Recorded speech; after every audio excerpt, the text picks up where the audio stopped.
For most people, business is, well, it's just business, a way to make a living. But not for Mark Cuban. For him, it's a full contact sport. And the goal? It's not just to play the game, it's to dominate it.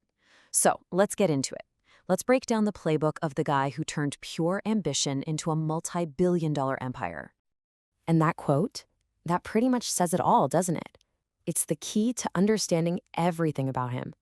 For Cuban, there is no off-season. There are no timeouts. It's just a 24/7 global street fight, and he is always playing to win. We're not talking about a job here. This is war. And the battlefield? The free market.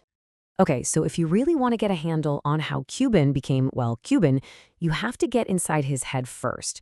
You've got to understand his mindset. And it's all built around one single driving force: pure, unfiltered competition. And here's what's so wild about it.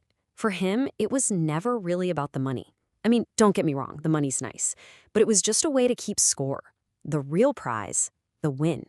That feeling of outsmarting, out-hustling, and just plain out maneuvering every single person who stood in your way. Now, this kind of drive, it's not something you pick up in a business school class. No, this was baked into his DNA right from the very start. So let's rewind the tape a bit and check out the early days. You can see the pattern right away. I mean, at 12 years old, he's out there selling trash bags. As a teenager, he's flipping postage stamps, turning pennies into serious cash. Then in college, while everyone else is worried about finals, he's running the most popular bar in town. And get this, he structured the deal so he always had 51% control. Right out of school, boom, he dives headfirst into the PC revolution with his first real company, Micro Solutions. The pace he set was just insane. And yeah, that hustle, it paid off. Big time. He sells Micro Solutions to CompuServe for $6 million. Think about that. At an age where most of us are just figuring out our careers, Mark Cuban had already won his first major championship. He was a millionaire, and he decided, you know what? I'm done. I'm retiring. But his version of retirement, well, it tells you everything you need to know about the guy. He goes out and buys a lifetime American Airlines pass with one single mission: travel the world and party with as many people as possible. So even when he's off, he's going all in. But let's be real, a competitor like Mark Cuban, he's not going to stay on the sidelines for long. And sure enough, he jumps back in the game. Why? Because he saw what was coming. He saw the internet, and he knew deep down that this was the next great battlefield. Okay, and this is where the story gets a little murky, because the founding of what became Broadcast.com, well, there are two very different versions of that story. The official one you hear is that his old college buddy Todd Wagner came to him with this cool idea. What if we could listen to our favorite basketball games over the internet? But there's another guy, Chris Jabe, who tells a totally different story. He says he pitched that exact idea to Cuban, who invested, and then, allegedly, tried to squeeze him out of his own company. So how did it shake out? Jabe ended up taking a deal for just 10% of the company he claims he built from the ground up. So, look, no matter who had the idea first, one thing is crystal clear. Mark Cuban was the one who grabbed it and turned it into a real breathing business. It was a tough, short-elbowed move, for sure. And with Cuban at the helm, the company, which was called AudioNet back then, it just exploded. They were the first ones to really scale up internet broadcasting. We're talking 500 radio stations, 100 TV stations, all streaming online. They made deals with the NHL, MLB, college sports. They basically became the broadcast network for the early internet. They even hosted this legendary Victoria's Secret webcast that was so massive, people called it the first sold-out event online. Incredible.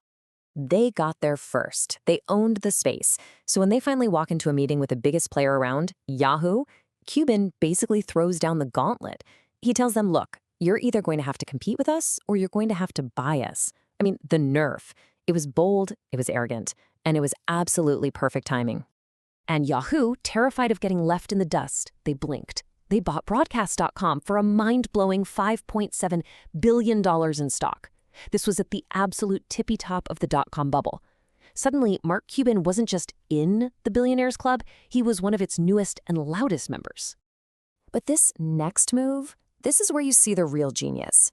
See, most people would have just sat on that pile of Yahoo stock, but Cuban, he's a strategist. He knew the party wasn't going to last. So he used this clever financial move, it's called a collar, to basically lock in the price of his shares. He guaranteed his fortune. So when the dot-com bubble finally burst and Yahoo stock completely cratered, making it one of the worst acquisitions in history, Cuban had already cashed out. Brilliant.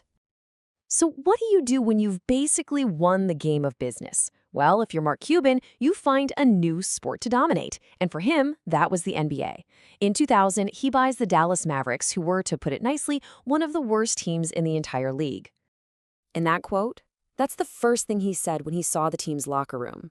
It wasn't about the wood paneling. He wanted to blow up the entire culture of losing. He ripped everything out, put in a first-class clubhouse, started flying the team on a private jet he bought them, a jet with enough legroom for 7-foot-tall guys. He started treating his players like champions, because that's what he expected them to become. And man, did he go after the league's old guard. He'd sit right there on the court, screaming at the refs. He racked up hundreds of thousands of dollars in fines just in his first season. But for him, that was just the cost of doing business. It was the price you paid to stand up for your team and fight for every single advantage. And this leads to maybe his most legendary moment ever. He says a ref wasn't qualified to manage a Dairy Queen. So what happens? Dairy Queen challenges him to work a shift. And he does it. He shows up, he's serving blizzards to a huge crowd, news helicopters are circling overhead, and he turns what should have been negative press from a fine into an absolute marketing masterstroke. He was playing chess while every other owner was playing checkers.